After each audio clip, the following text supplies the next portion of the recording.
वळूयात पुढच्या बातमीकडे. संपूर्ण बदल्या ऑनलाईन करणार असं प्रताप सरनाईक म्हणालेत. एसटी साठी सुस्थितीत आणण्यासाठी प्रयत्नशील असल्याचं त्यांनी म्हटलेलं आहे. एसटी कर्मचाऱ्यांचं जीवनमान सुधारण्याचा प्रयत्न केला जाणार. रोपवे माध्यमातून एमएमआर मध्ये वाहतूक सुरू करण्याचा प्रयत्न असेल असं प्रताप सरनाईक म्हणाले.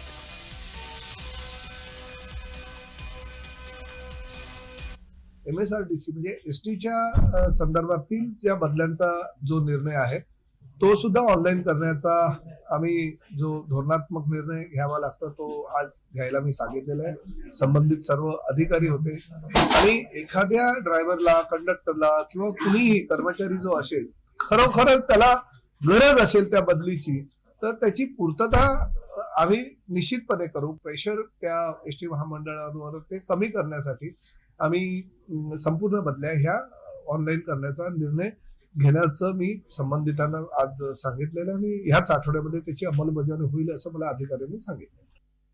माझ्या डोक्यातील एक संकल्पना आहे की जशी प्रवासी वाहतूक आपण जमिनीवरनं करतो तशीच प्रवासी वाहतूक ही हवेतनं होणं गरजेचं आहे.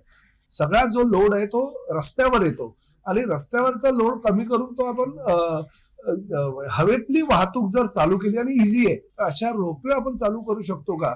आणि ते चालू केल्यानंतर ती जबाबदारी जी आहे ती परिवहन खात्याला जर दिली तरच ते चालू होऊ शकतं. जर ही हवेतली प्रवासी वाहतूक आपण चालू केली तर ह्या पूर्ण देशामध्ये महाराष्ट्र राज्य त्या बाबतीतला नंबर 1चं राज्य ठरेल.